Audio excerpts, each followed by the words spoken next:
Francois, and I am the trailblazing owner of Let's Write Life, a journaling company I started to connect and collaborate with mental health professionals or self-development program directors or even women's groups to incorporate a positive approach to journaling into their programs and events. Struggle with depression really was the path that brought me to realizing the things in my life that make me happy, the things in my life that make my life worth living for. And on that journey, journaling happened to be a very significant tool that I use to help me cope with anxiety, stress, and working through depression. And it helped me to get to where I am now. So as a result of that, life lesson, the journey, the process of life, embracing your pain, turning it into power, all of those things is really what brought Let's Write Life to life.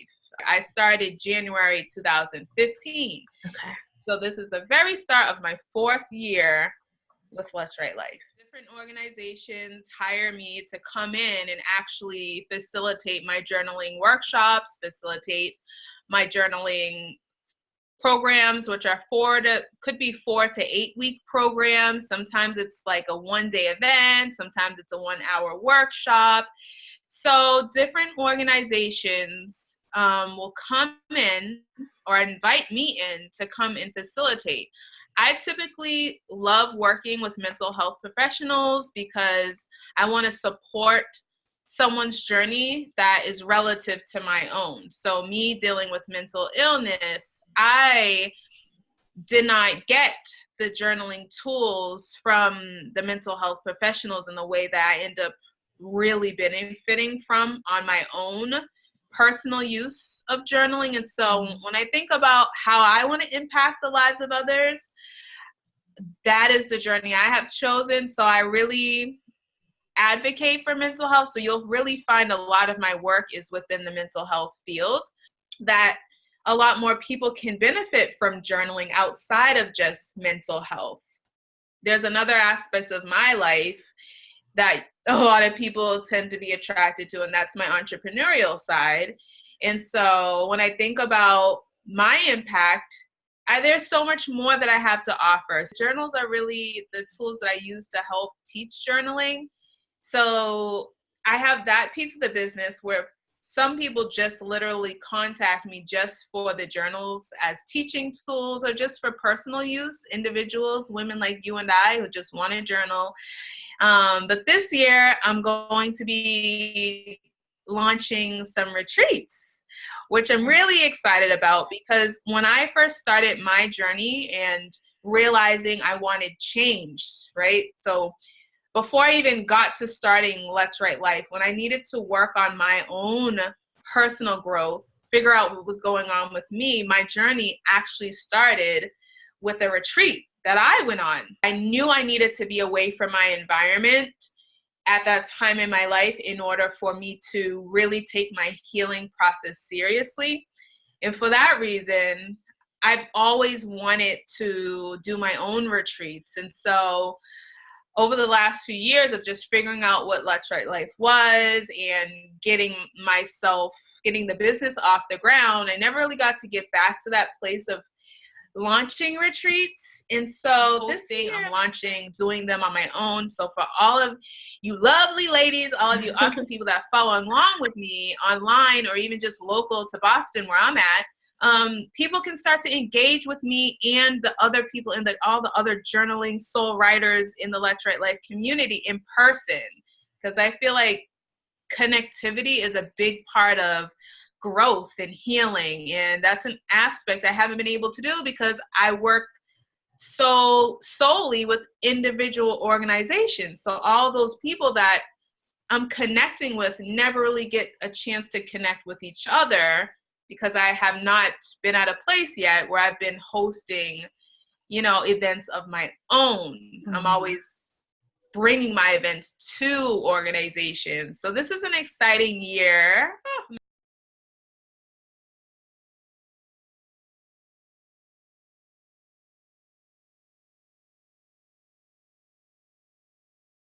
Every day of my life, I have to convince myself to continue to believe in myself. So I always make sure that I have anchors in my life that, but from family, friends, my inspiration walls, vision boards, always having active anchors, I call them, in my life that speak to my negative thoughts. So believing in myself, knowing that the things that I want to happen will happen. And when they don't happen or turn out the way that I had expected, having a fallback plan, like having a bounce back, a journey, a way to get back to that happiness and place of motivation and hope that I need to have to keep moving forward. So that would be the number one, like anchors to help you continue to believe in yourself, because being an entrepreneur, it's hard. It's exhausting. It's like putting yourself out there. It requires vulnerability. It requires living in the unknown all the time. Like you think you know and you've learned enough, and there's always more to learn. Which kind of brings me to my second point. Like there's always more to learn. Like no matter how comfortable you get in your actual work, like for example, my content is my content. I know that hands down, I don't really need any system to tell me how to teach what I teach. But when it comes to marketing, when it comes to engaging online, when it comes to my bookkeeping and, you know, all of the things that involve business growth, those things are always, it's always a learning curve. There's always something new to be learned. And then of course, with technology and so many changes in the world, there's a lot to keep up with. So just be open to learning as much as you can without letting that learning stop you. You got to have a balance. You got to say, I want to learn this thing to achieve this goal, but don't fall into the trap of you don't know enough, so you can't get out there. A lot of what entrepreneurship is about is just learning as you go and making sure that even when you fall, that you learned. You know, you didn't fail.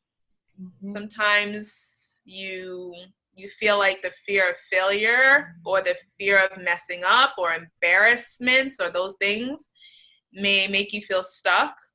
So that leads me to point number 3.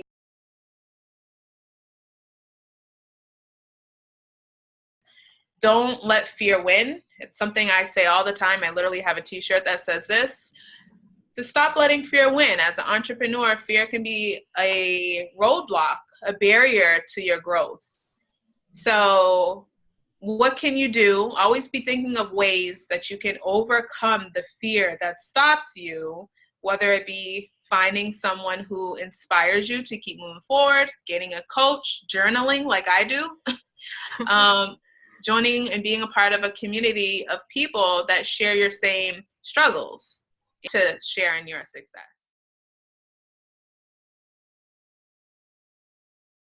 I feel like for me, when I became a mom, it made me really see my life differently and my values changed a lot. And I wanted to have the flexibility to allow me to be present in my kid's life. And having a business allowed me to have the flexibility that I wanted.